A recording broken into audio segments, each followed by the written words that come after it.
1917-2017, 500 ans. Qui est-ce qui a déjà eu 500 ans là?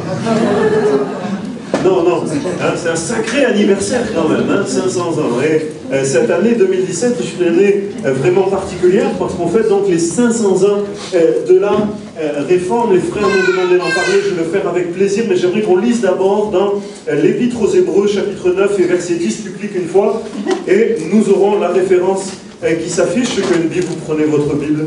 Je trouve que c'est un des plus beaux sons qu'on entend dans les églises, c'est quand les feuilles, maintenant il y a les smartphones, il n'y a pas de souci.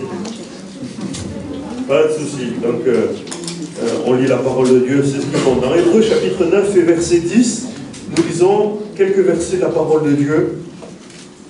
Le texte dit, avec les aliments, les boissons, les diverses ablutions, c'est des choses de l'ancienne alliance, étaient des ordonnances charnelles imposées seulement jusqu'à une époque de...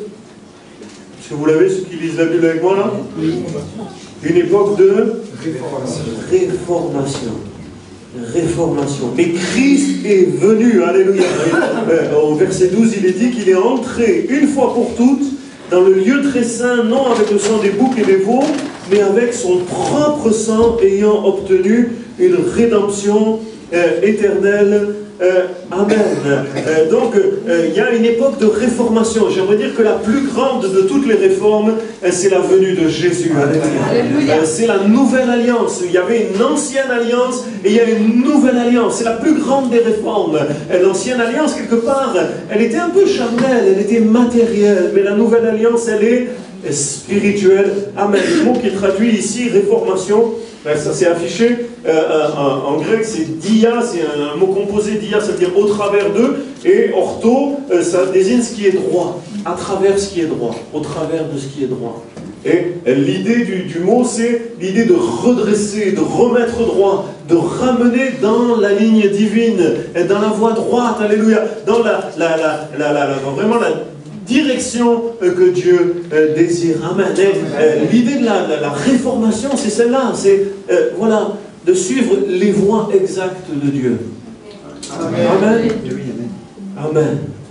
Amen. Dans l'ancienne alliance, quand les hommes voulaient revenir à Dieu, ils revenaient à la loi. Dans la nouvelle alliance, quand on revient à Dieu, on revient à l'enseignement des apôtres. Et c'est ce qui s'est passé au XVIe siècle. Luther a lu les lettres de Paul, redécouvert l'enseignement de l'apôtre Paul sur la grâce de Dieu. C'est une redécouverte de la grâce de Dieu qui a bouleversé ce XVIe siècle. Juste pour vous expliquer rapidement le contexte, on est dans un temps particulier où tout le monde est religieux. Tout le monde croit en Dieu. Vous voyez, c'est pas pareil qu'aujourd'hui, hein? Tout le monde croit en Dieu. Tout le monde croit qu'il y a Dieu, qu'il y a le diable. Tout le monde croit qu'il y a le paradis, qu'il y a l'enfer. On a même rajouté le purgatoire. Tout le monde sait qu'il y a quelque chose après cette vie. Dans la société, il y a beaucoup de mortalité, beaucoup d'enfants qui meurent jeunes, 2, 3, 5 ans, 10 ans, mais 15 ans, 20 ans, 30 ans. Tout le monde a dans sa famille des gens qui sont morts jeunes. Il n'y a pas, voilà, les hôpitaux qu'on a aujourd'hui, les moyens qu'on a aujourd'hui. Vous comprenez, la mortalité ultra présente. Il y a une grande interrogation, c'est qu'est-ce qu'ils deviennent ces gens qui meurent là? Qu'est-ce qu'ils deviennent? Paradis, enfer, purgatoire? Comment aller au paradis? Comment être sauvé? Et il y a dans toute la société une angoisse sur comment être sauvé. Alors Luther, tu cliques une fois, Luther dans la photo s'affiche ici, va se lever en particulier dans ce temps-là et va lire la parole de Dieu. En réalité, avant d'être un enseignant, c'est un homme qui va vivre une expérience personnelle. Lui-même, il ne sait pas s'il est sauvé ou pas. Et puis, il se promène à l'extérieur, dans la nature, il pleut, il y a des orages, il y a des éclairs, il est effrayé parce que c'est voilà, un orage inhabituel, et il a l'impression qu'il va mourir juste à côté de lui, un éclair tombe juste à côté de lui, il a l'impression qu'il est foudroyé, et il dit à Dieu, mais si je survis, je me ferai moine. Et il survit, il devient moine, et il étudie la théologie, il devient docteur en théologie. Mais malgré toutes ses connaissances, il n'est toujours pas sûr d'être sauvé personnellement. Il ne sait pas. Alors, dans le cadre de ses prédications, il prêche les psaumes, il prêche sur l'épître aux Romains, et puis dans le cadre de ses prédications, il découvre que Dieu nous sauve par la foi en Jésus-Christ. Alléluia. Que la grâce de Dieu a pourvu à la croix. Le Fils de Dieu a versé son sang, a donné sa vie pour que nous soyons pardonnés de tous nos péchés. Nous n'avons pas d'œuvre surhumaine à accomplir. Nous n'avons pas d'argent à verser. Nous avons à faire confiance à Dieu. Alléluia. Et ce message libère son cœur de ce poids de culpabilité, libéré lui-même de la culpabilité par la grâce qu'il vient de découvrir. Il commence à l'enseigner dans son église. Alléluia. Et j'aimerais dire que d'abord et avant tout, la réforme, c'est un retour aux Écritures. Amen. C'est un retour à la grâce de Dieu, au message des Écritures. Tu peux l'afficher. Toute réforme exige un retour aux Écritures, un retour à la Bible. Et j'aimerais dire peut-être à quelqu'un, tu voudrais que les choses changent dans ta vie. Tu voudrais quelque part réformer ta vie, reformer ta vie. Et j'aimerais te dire, reviens à la Bible. Reviens aux Écritures. N'attends pas quelque chose des hommes. Attends quelque chose de Dieu. Cherche Dieu. Place-toi devant les Écritures. Même chrétien depuis 20 ans, 30 ans. Je crois que toutes les transformations profondes dans nos vies viennent quand on revient au Seigneur. Alléluia. Qu'on revient devant sa face. Qu'on reconnaît ses péchés. Qu'on implore sa grâce. Amen. Amen.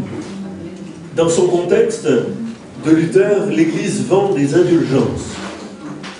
C'est-à-dire, ce sont des documents écrits qui attestent qu'on est pardonné des péchés. Et non seulement pour soi, mais pour la famille et pour les morts. Des années purgatoires en moins. À ce moment-là, l'Église finance la construction de la basilique Saint-Pierre à Rome, et ces indulgences servent à cela. Et Luther est révolté contre cette pratique, non seulement parce que, bien sûr, c'est arnaquer les gens, de leur prendre l'argent pour le pardon des péchés que Dieu donne gratuitement. Ok? Ça, je pense que c'est ce qui nous révolte le plus, nous, au XXIe siècle. Hein? Et quand on lit Luther, c'est intéressant, c'est que non seulement il est révolté contre ça, bien sûr, mais lui, ce qui le révolte le plus, c'est qu'on fait croire aux gens qui sont pardonnés juste parce qu'on leur a donné un bout de papier. Or, Luther a compris la grâce de Dieu qui pardonne. Il a aussi compris que c'est la repentance qui permet de saisir cette grâce. La vraie foi est une foi qui se repent de ses péchés. Une vraie réforme commence par un changement de comportement dans ta vie. D'abord un changement de ton cœur, des affections de ton cœur, qui dit Seigneur, je rejette le péché. Amen. Amen. Et qui transforme sa vie. Alors ce qui le révolte, c'est ça. C'est que les gens, ils payent un peu et ils croient qu'ils sont pardonnés. Et lui, il prêche la repentance aussi, la grâce, le salut grâce à la croix. Alors, je ne sais pas si vous savez quelle est la date du début de la réforme. Hein, la date sainte, voilà, la date officielle. C'était en 1517, il y a 500 ans. C'était quand? Est-ce que quelqu'un connaît la date exactement? Toi, tu la connais, je l'ai dit au premier coup. Est-ce qu'il y a quelqu'un qui connaît la date? C'était au mois d'octobre. Il y a 500 ans, là, on y est là. Hein. C'est il y a quelqu'un qui l'a dit. Le 14. Non, 10, 14 qui dit mieux. Un petit peu plus que ça? 16. Un petit peu plus? Il faut y arriver à pense. 31.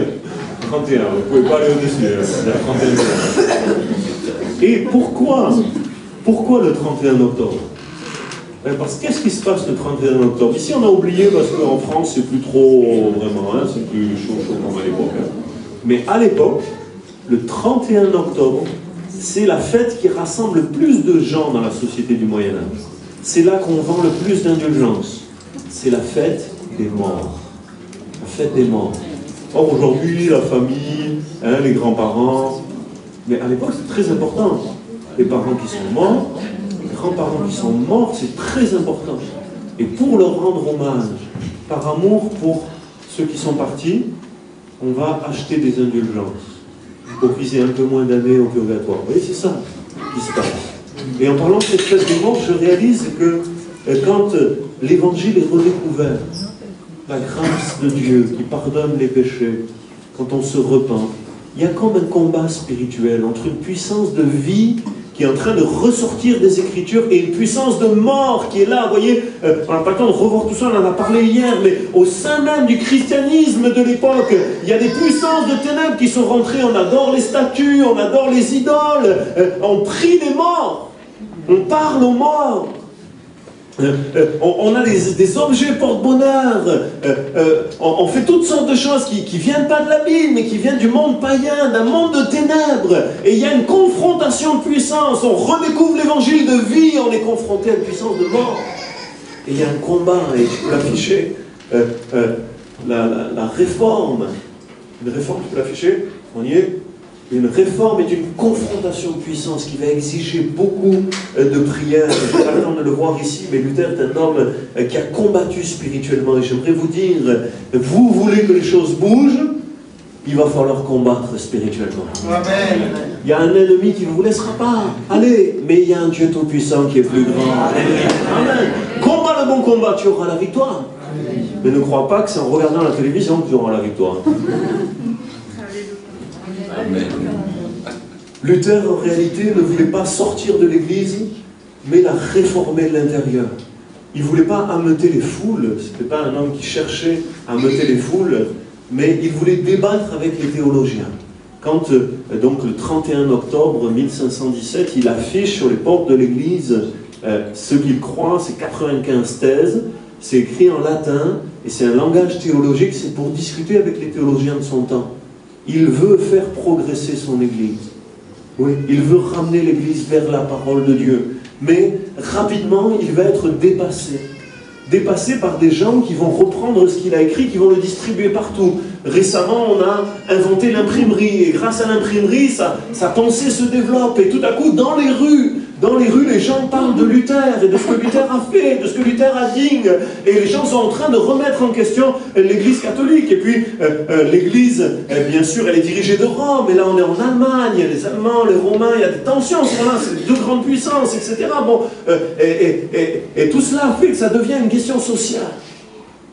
Et puis, il va se passer des choses qui vont le dépasser. Des paysans vont prendre les armes. Ils vont dire maintenant on est libérés par le Christ.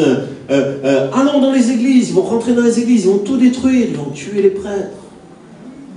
Ils vont faire la révolution, ils vont attaquer les seigneurs. En ce temps-là, les paysans sont maltraités. Et au nom de la réforme, ils vont prendre les armes pour obtenir leur libération. Et là, Luther, il dit mais c'est pas ça moi que j'ai enseigné. C'est une libération spirituelle. Dites spirituelle. C'est pas social, c'est pas physique, c'est spirituel le message de la libération par l'évangile. Mais les gens n'ont pas compris. Il y a des débordements. Je voudrais dire que dans un mouvement spirituel de Dieu, il y a toujours des gens qui vont trop loin et qui se comportent mal, même quand c'est Dieu lui-même qui est à l'œuvre. Il y a toujours des gens qui se comportent mal et qui discréditent l'œuvre de Dieu par leurs abus et leurs excès. Tu peux l'afficher. Qui discréditent. La réforme sera menacée non seulement par les résistances, mais aussi par les débordements. Et je crois que c'est une œuvre du diable. C'est le diable qui, quand il ne peut pas arrêter la vérité, il cherche à la discréditer par des pseudo-chrétiens combatifs, qui créent des querelles et qui, quelque part, ont le Christ sur la bouche, mais le renient par leur comportement. Vous voyez, un paysan qui prend une fourche. Non, ça c'est pas l'évangile, c'est pas Jésus, ça. Même s'il dit au nom du Christ. Vous comprenez ce que je dis là? Bon, ça c'était le Moyen-Âge, mais ici, les gens qui déchirent les églises, au nom de ceci, au nom de cela, qui critiquent, qui cassent dans le dos. Il y en a partout. Pas beau soleil. Ici, je pense que vous êtes préservés, il y a une grâce spéciale, grâce à vos prières, alléluia, mais on en voit partout. Au nom du Christ, les gens qui ne font pas ce qui convient, qui veulent aller trop loin. Il y a toujours des débordements, vous comprenez, même quand c'est une œuvre authentique de Dieu. Mais, écoutez bien ceci, je crois que le royaume de Dieu se bâtit dans la paix par des enfants de paix. Heureux ceux qui procurent la paix, ils seront appelés enfants de Dieu. Alléluia. Il fallait bien sûr un tempérament fort comme Luther. pour résister aux plus puissants de ce monde. L'empereur Charles Quint, le pape, qui étaient les plus puissants de l'époque, se sont opposés personnellement à lui, ont cherché à l'attraper pour le mettre à mort, le mettre en prison, le mettre à mort, le faire taire. Bien sûr, Luther n'était pas parfait. Dieu n'utilise pas les gens parfaits, il n'y en a pas. Il a fallu qu'il soit solide pour tenir le choc. Il n'a pas fait que des choses bien. Comme je disais hier, on est saint au sens qu'on est sanctifié par le Seigneur, mais on n'est pas des saints au sens qu'on n'a pas l'auréole. Il n'a pas fait que des choses bien, mais il a combattu ce bon combat.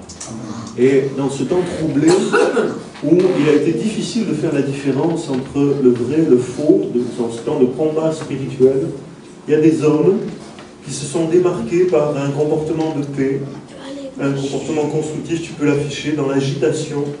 Les enfants de Dieu vont se faire reconnaître dans une attitude de paix. La vraie réforme se fait parmi les enfants de paix. J'aimerais donner deux exemples, moi qui m'ont touché quand on étudie l'histoire. On regarde bien, il y avait des querelles, bien sûr, entre catholiques et protestants, mais il y avait aussi des querelles internes entre les protestants. Mais au milieu d'eux, il y avait des hommes qui ont été des hommes de paix, dont l'histoire nous a laissé le témoignage. Par exemple, j'en parlais hier, les anabaptistes pacifiques. Anabaptistes parce qu'ils rebaptisaient, en fait ils baptisaient les adultes, tout simplement. Ils ont été baptisés enfants, ça compte pas. Jésus a été baptisé adulte, ses disciples ont été baptisés adultes, ils n'ont baptisé que des adultes. Ils se sont mis à baptiser les adultes, ils ont été pourchassés, persécutés partout. En 10-15 ans, tous les pasteurs anabaptistes de ce temps-là ont été assassinés, mis à mort dans tous les pays. Le seul qui a eu une postérité, si on veut, on a des églises aujourd'hui anabaptistes qui datent de l'époque, qui existent encore. Il s'appelle, tu peux l'afficher, il s'appelle Menno Simons.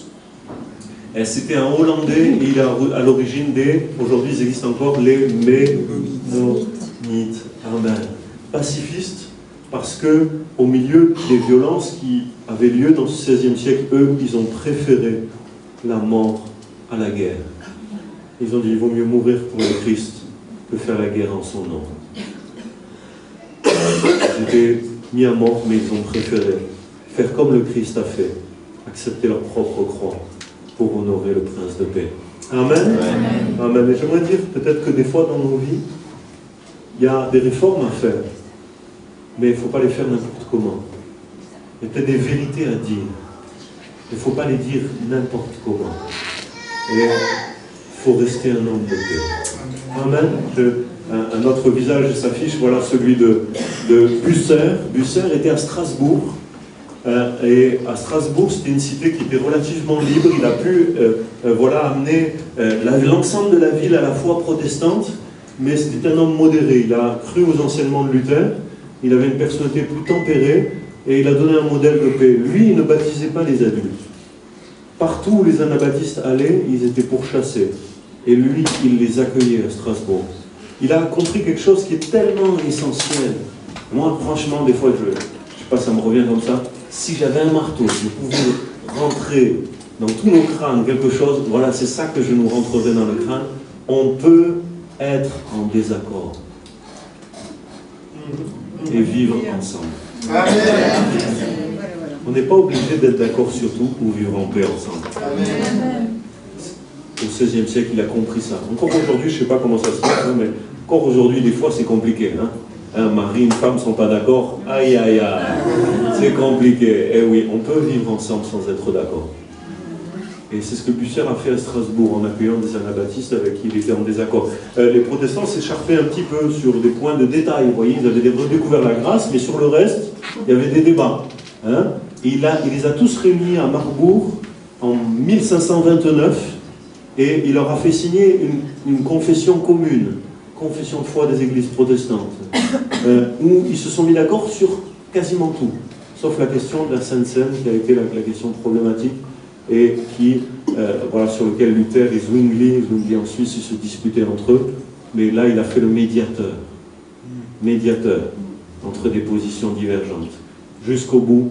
Mais il a été obligé de s'exiler en Angleterre, et en Angleterre il a influencé l'anglicanisme pour se rapprocher du modèle de la parole de Dieu. Je veux rendre hommage à des hommes comme ceux-là, et je veux redire, vouloir réformer c'est bien, rester en paix, c'est essentiel. Amen. Je finis, et Et c'était un peu ma conclusion aussi hier, mais ce matin, je veux aller un peu plus loin. Et je veux expliquer, après la réforme, il y a dû avoir d'autres réformes. Écoutez bien ce que je dis ici. On n'a jamais fini de réformer nos vies pour se rapprocher de la Bible. On n'a jamais fini de réformer l'Église pour se rapprocher de la Bible. On n'a jamais fini. Et dans les siècles qui ont suivi la réforme il y a 500 ans, l'Église n'a jamais cessé de se réformer. Ce qu'on appelle des réveils spirituels.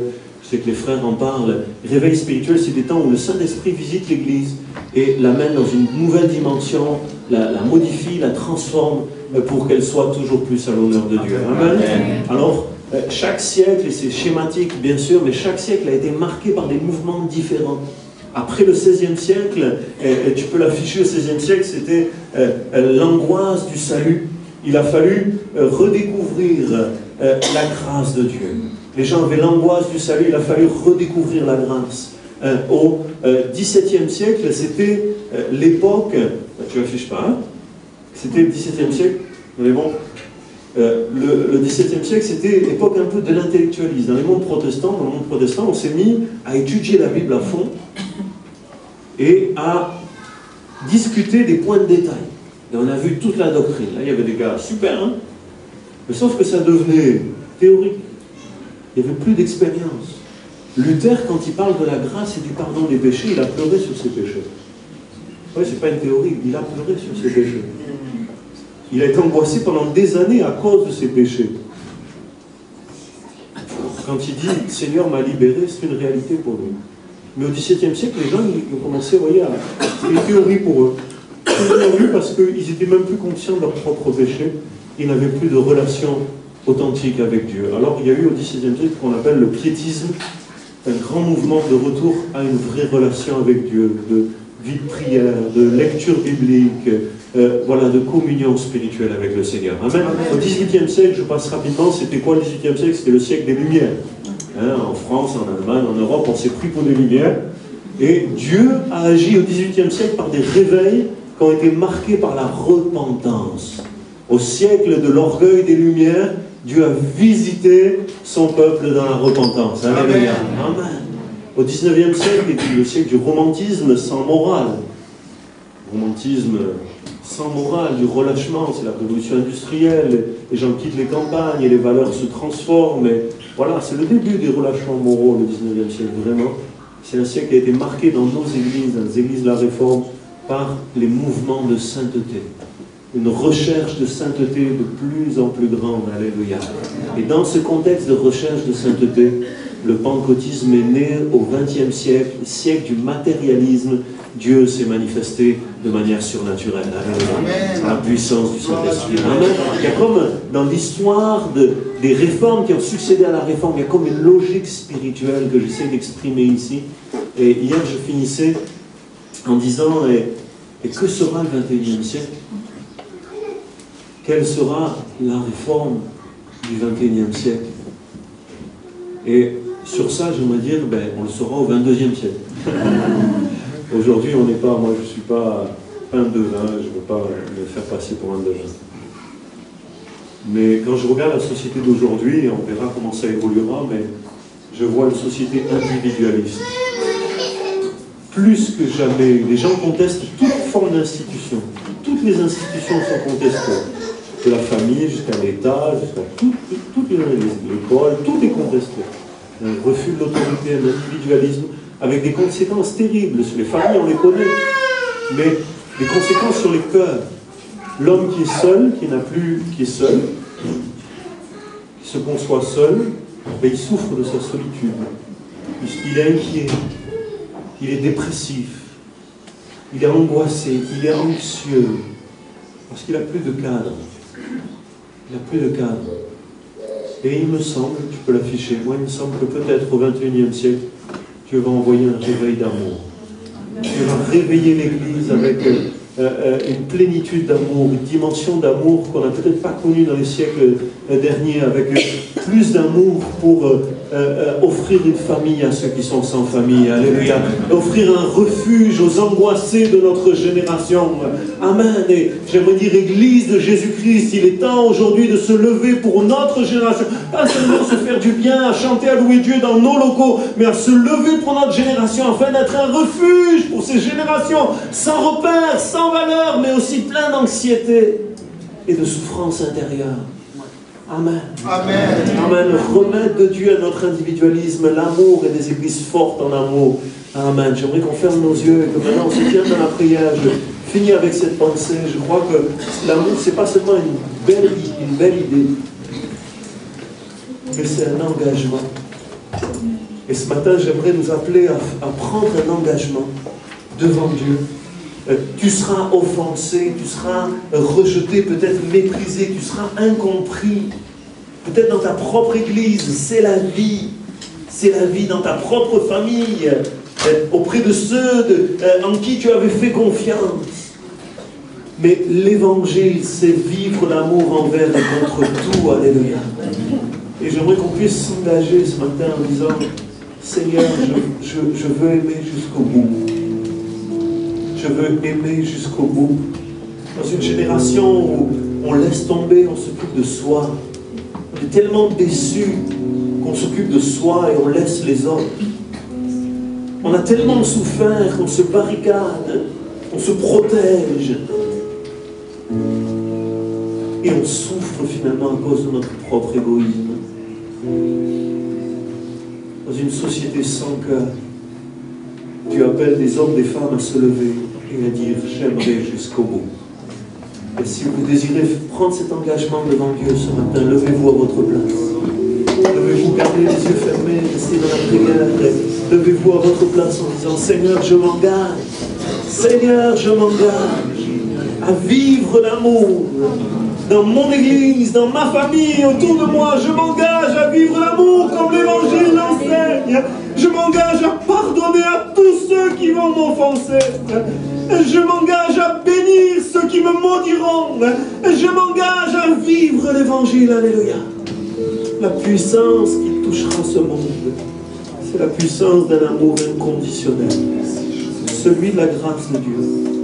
L'amour inconditionnel qui aime les pécheurs et qui couvre leurs fautes. Cet amour vécu, vous savez, on est dans une génération où les gens sont prêts à croire, mais ils ne veulent plus croire à cause des déceptions. Et l'Église a besoin de se lever, a besoin de se lever pour montrer la possibilité d'un amour vrai. On a une génération insatiable d'amour, éperdue, désireux d'amour, mais n'en trouvant pas. Seigneur, fais qu'on en trouve au milieu de nous, Seigneur. Fais que l'amour vrai se trouve auprès de nous, au milieu de nous, auprès de toi, parce que tu es là, Seigneur. Et bénis les bonnes résolutions qui sont là ce matin. On va chanter, on va adorer le Seigneur. Et ce matin, peut-être il y a quelqu'un qui doit dire dans son cœur, Seigneur, je pardonne à ceux qui m'ont offensé. Je veux aimer ceux qui m'ont déçu. Je vais aimer encore, faire encore le premier pas. Alors que j'avais dit, c'est fini, je ne ferai plus le premier pas. Je le ferai encore, Seigneur, parce que tu m'aimes et que tu m'apprends à aimer. Amen.